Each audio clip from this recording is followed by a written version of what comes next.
selamat pagi untuk kita semuanya. Melanjutkan dari pertemuan sebelumnya yang berbicara masalah bunyi, kelanjutannya adalah efek Doppler. Efek Doppler ini sering muncul dalam soal-soal ujian semester, ya, kemudian ujian akademi militer dan lain sebagainya.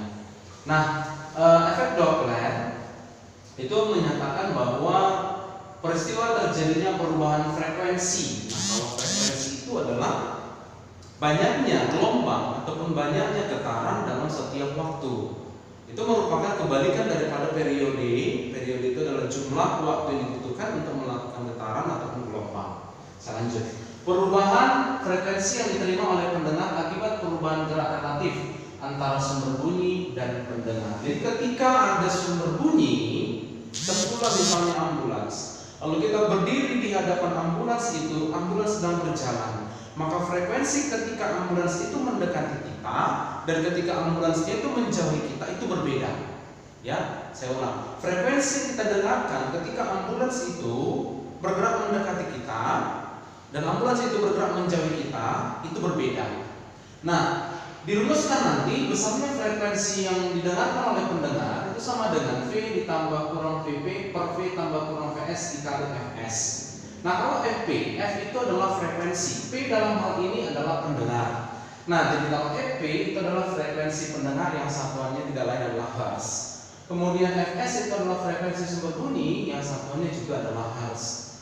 Nah, berikutnya adalah Vp, kecepatan pendengar, ya. Artinya pendengar itu bisa diam, bisa juga dia bergerak, ya. Jadi kecepatan pendengar meter per sekon, kecepatan sumber bunyi itu Vs dalam meter per sekon, dan V adalah kecepatan bunyi di udara. Nah, kalau kita berbicara masalah kecepatan bunyi di udara, itu nilainya kalau tidak dikasih tahu dalam soal, pada umumnya soal akan diberitahukan, besarnya itu 340 meter per detik. Apa artinya 340 meter per detik ini? Bahwa bunyi itu mampu menempuh jarak sebesar 340 meter dalam 1 detik. Nah, itu besarnya kecepatan bunyi di udara. Nah, sekarang kalau saya asumsikan bahwa pendengar itu adalah P, ya, lalu S itu sebagai sumber. Nah, di sini saya mau nyatakan bahwa jangan terfokus kepada rumus ini saja, ya, karena di sini kan ada positif negatif. Perlu juga diketahui apa maksudnya positif negatif. Kalau di bahasa Indonesia barangkali positif negatif itu kira-kira. Nah, kalau di fisika positif negatif ini menyatakan ini dia. Jadi ketika pendengar mendekati sumber, saya ulang, ketika pendengar mendekati sumber, maka Vp-nya berharga positif. Maksudnya mana? Vp ini ambil jadi nilainya positif, gitu, ya. Ketika pendengarnya menjauhi sumber bunyi, maka Vp-nya itu negatif. Jadi artinya jangan pakai lagi positifnya, ganti menjadi negatif, gitu ya. Nah, bagaimana kalau dia pendengarnya diam? Kalau pendengarnya diam tidak bergerak, maka di sini nilainya sama dengan 0. Maka bagian atas itu hanya V saja. Paham ya? Nah, berikutnya, ketika sumbernya mendekati pendengar, ya, sumber bergerak mendekati pendengar, maka nilai dari Vs-nya itu negatif, maka nilainya ambil negatif. Ketika sumbernya bergerak menjauhi pendengar, maka Vs-nya bernilai positif, ambil nilainya positif. Lalu bagaimana kalau pendengarnya diam? Maka sama halnya dengan pendengar tadi, bagaimana kalau sumbernya diam? Maka sama halnya dengan pendengar tadi, maka nilai Vs itu sama dengan 0, gitu. Ya. Nah, jadi sebenarnya dari sini bisa muncul nanti beberapa rumus. Namun konsep dasarnya awalnya dari sini, dan kalian perlu hafalkan rumus Fp sama dengan V tambah kurang Vp per V tambah kurang Vs kali Fs. Artinya apa? Kalau kalian sudah tahu ini dan tahu ini, maka mau bagaimanapun soal daripada efek Doppler itu bisa dikerjakan. Contoh, sebuah kereta api. Jadi biasa kalau kereta api bergerak meninggalkan stasiun, ya, atau bergerak mendekati stasiun, ya. Lalu kereta api tersebut mendekati stasiun dengan kecepatan tetap 72 km per jam. Sambil bergerak ya kereta apinya mengeluarkan bunyi peluit, ya. Ada peluit yang dibunyikan dengan frekuensi 400 Hz, ya. Sini 400 Hz. Maka dalam hal ini si kereta api itu bertindaklah sebagai sumber bunyi. Seorang pengamat ini yang mendengarkan, ya, berdiri di stasiun dengan kecepatan bunyi di udara 340 meter per sekon. Besarnya frekuensi peluit yang didengar oleh pengamat tersebut sebelum kereta api tersebut lewat. Jadi bayangannya kira-kira begini. Kita sebut saja saya berdiri di stasiun kereta api. Lalu dari kejauhan kereta api itu bergerak dengan kecepatan 72 km per jam. Dalam hal ini kereta api berarti mendekati saya atau menjauhi saya? Iya, sudah pasti dia mendekati saya. Jadi kereta api tadi kan saya katakan dia sebagai sumber, ya. Lalu saya, ya, pendengarnya itu atau pengamatnya itu sebagai pendengar. Nah, jadi kalau saya gambarkan kira-kira begini. Ini saya, lalu ini kereta apinya. Oke? Maka dalam hal ini saya yang di stasiun itu bergerak atau tidak? Tentu tidak. Maka dalam hal ini VP-nya sama dengan 0, gitu. Ya. Lalu si sumbernya atau kereta apinya bergerak mendekati atau menjauhi? Dia bergerak mendekati. Ya, bergerak mendekati sumber mendekati pendengar. Dalam hal ini kita pakailah VS-nya berharga negatif sesuai dengan ini. Ya. Maka kalau begitu, ya, FP itu sama dengan V tambah kurang VP per V tambah kurang VS dikalikan dengan FS. Nah, ini rumus dasarnya, ya, rumus dasarnya. Sekarang perhatikan, pendengarnya diam. Kalau diam ini 0. Angka berapa pun ini kalau ditambahkan dengan 0 hasilnya angka itu sendiri, kan begitu, ya. Nah, saya hapus saja karena nilainya ini tadi 0. Oke? Nah, berikutnya, si sumber itu bergerak mendekati pendengar. Sumber bergerak mendekati pendengar. Ini tandanya negatif, hilangkan tanda positifnya. Begitu. Berarti tinggallah V dikurang VS kali FS. Tadi bunyinya atau kereta apinya itu bergerak mengeluarkan frekuensi sebesar 400 Hz. Maka ini bertindak sebagai FS. Dengan begitu kita masukkan angkanya, ya. Maka FP sama dengan 340, ini ada di soal, bagikan dengan 340 dikurang kecepatan sumbernya sama dengan berapa? 72 dikalikan dengan frekuensi sumbernya adalah 400. Nah, seperti itu. Nah, perlu saya ingatkan, ya, hati-hati mengerjakan soal. Kalau satuannya itu dalam satuan MKS, sesuaikanlah, berarti dia meter kilogram sekon. Kalau dia segi sentimeter gram sekon. Artinya yang mau saya katakan di sini adalah dalam hal ini meter per sekon, ini hertz, ini SI, satuan internasional. Nah, sekarang kecepatan yang diberikan atau kecepatan si kereta api itu 72 km per jam. Ini kan masih dalam satuan kilometer per jam, sementara yang tadi sudah meter per sekon. Tentu ini jangan kita buat 72 km per jam. Maka ini harus kita rubah menjadi meter per sekon. 72 km per jam itu adalah 72.000 dibagi 3.600 meter per sekon. Berarti itu sama dengan 20 meter per sekon. Maka 20 ya kita masukkan di sini. Sekali lagi hati-hati, ya. Baik, sehingga ini menjadi 320 dibagikan dengan ini 340 bagikan dengan 320 kali 400. Nah, hasilnya ini nanti adalah 425 dalam satuan Hertz, ya. 425 Hertz. Nah, itu untuk efek Doppler. Dan sebenarnya masih banyak lagi soal yang bisa dimunculkan dari efek Doppler ini, ya. Oke, berikutnya energi bunyi, ya. Jadi dalam perpindahannya bunyi itu memiliki energi, ya, atau memindahkan energi. Sebesar apa energi yang dipindahkan itu nilainya adalah setengah KA kuadrat. Nah, A ini adalah amplitudo ya. Amplitudo itu merupakan simpangan terjauh ya dari sebuah getaran, gelombang dan juga bunyi. Nah, nilai K itu sama dengan M omega kuadrat ya. K sama dengan M omega kuadrat. Dalam hal ini M adalah masanya, omega adalah kecepatan sudut. Ingat ya, ini satuannya adalah radian per sekon ya, radian per detik. Nah, nilai dari omega itu adalah 2πf. F dalam hal ini adalah frekuensi. Frekuensi berkebalikan dengan periode, maka nilainya sama dengan 2pi per t. Nah, perhatikan, kalau E sama dengan atau energi sama dengan setengah KA kuadrat ya. Nah, kalau kita ganti K itu M omega kuadrat menjadi setengah M omega kuadrat. Ini ya, baru kalikan dengan A kuadrat gitu.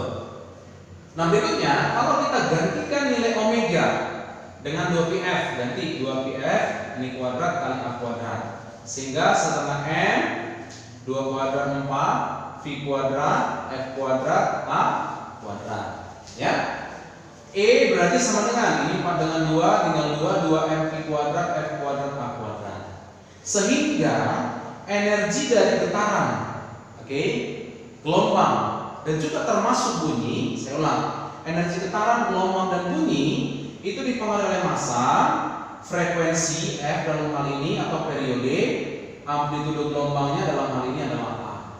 Nah, itulah keterkaitan ya untuk membicarakan atau membahas tentang energi daripada bunyi yang sering kita dengarkan atau yang ya pada umumnya selalu kita dengarkan ya. Nah, berikutnya intensitas bunyi. Intensitas bunyi itu nilainya nanti adalah P per A. P itu adalah kekuatan ataupun power ya, power ataupun daya akustiknya ya, dibagikan dengan luas bidang bunyinya.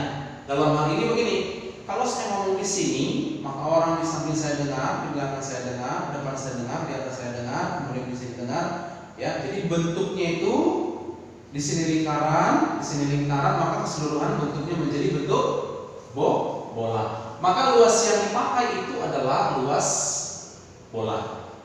Dalam hal ini 4πr kuadrat ya.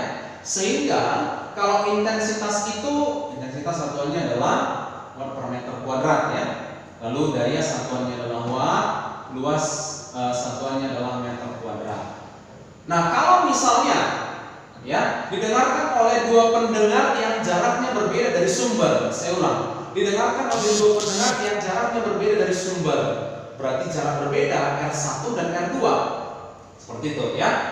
Maka perbandingan dari intensitasnya I1 banding I2, oke. I tadi sama dengan P per A, berarti ini P per A1 per P per A2 gitu ya. Lalu dayanya kan sama, sumber yang sama, maka masih tinggallah 1/A1 per 1/A2.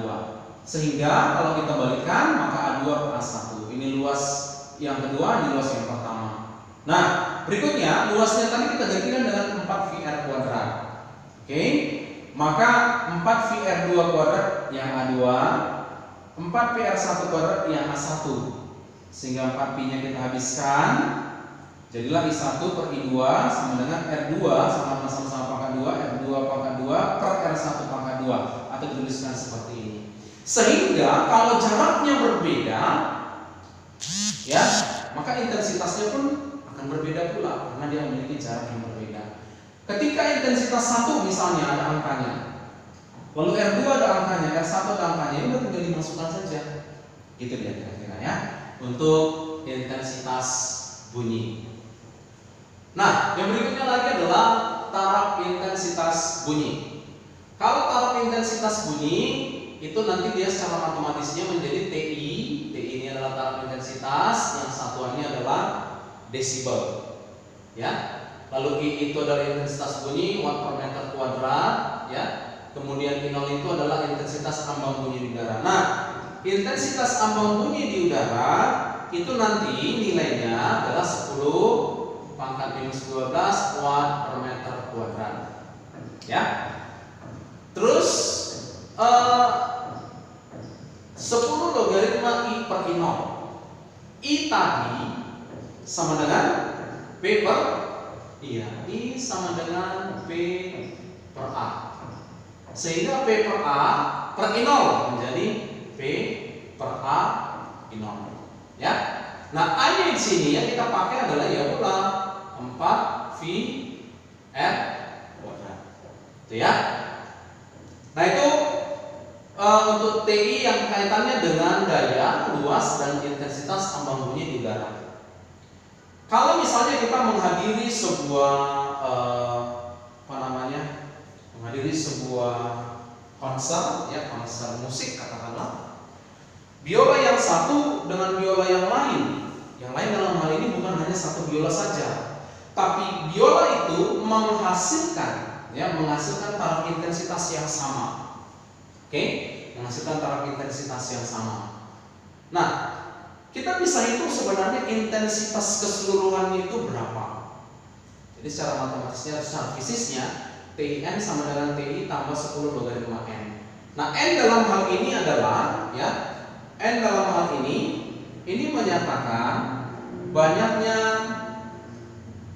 sumber, banyaknya sumber. Jadi kalau misalnya sumbernya 100, berarti 10 logaritma 100, gitu.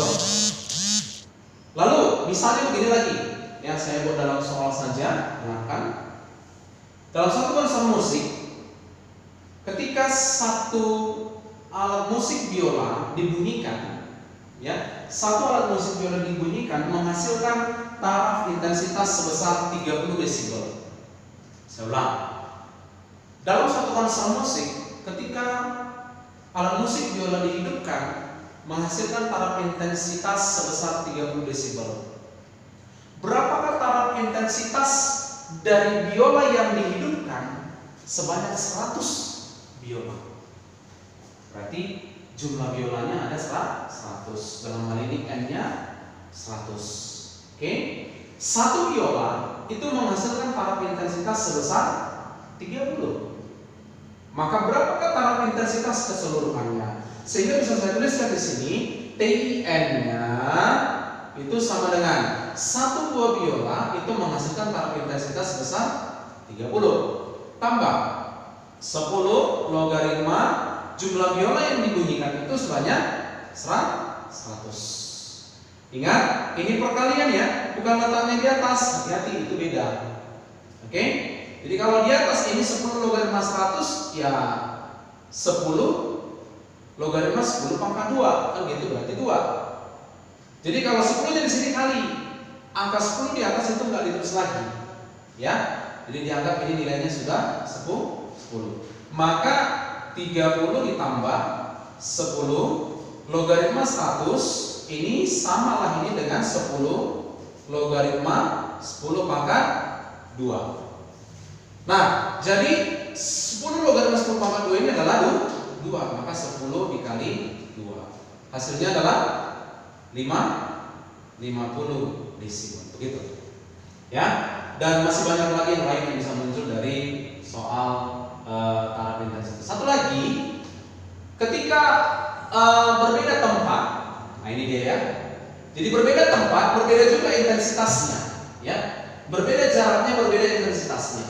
Berbeda pula taraf intensitasnya. Saya ulang, berbeda tempatnya dari sumber atau berbeda pendengarnya terhadap sumber, maka berbeda juga intensitas, berbeda juga taraf intensitas. Jadi TI2 sama dengan TI1 tambah 10 logaritma R1 per R2. Jadi aturan logaritma, maka 2 ini dengan 10 bisa dikalikan, sehingga menjadi TI1 tambah 20 logaritma R1 per R2. Jangan lagi dipangkatkan, ya, karena ini sudah 20. Oke? Nah, itu untuk taraf intensitas. Dan yang terakhir itu adalah manfaat bunyi. Ini sebenarnya banyak ya, tapi secara umum saja itu adalah menggunakan sonar. Sistem sonar itu untuk mendeteksi logam yang ada di dasar laut, ya. itu menggunakan sistem sonar, diberikan bunyi lalu bunyi itu dipantulkan lagi dari dasar laut, maka bisa terdeteksi benda-benda yang dasar laut. Maka ATS sama dengan V-quality, ini kecepatan bunyi yang diberikan, lalu ini lamanya pantulannya, bagikan dengan 2. Ini adalah panjang lintasan yang dilewati bunyi itu, atau kedalaman laut juga boleh, sama dengan V-quality per 2. Kemudian bunyi itu juga digunakan sebagai terapi dalam bidang kedokteran, ya. Kemudian juga mengetahui keadaan yang terjadi pada kerak bumi ataupun pada lempeng bumi, ya. Nah, itu yang bisa saya terangkan kepada kalian semuanya. Nanti bisa dilihat soal-soal yang terkait dengan pembelajaran ini di efek Doppler, ya.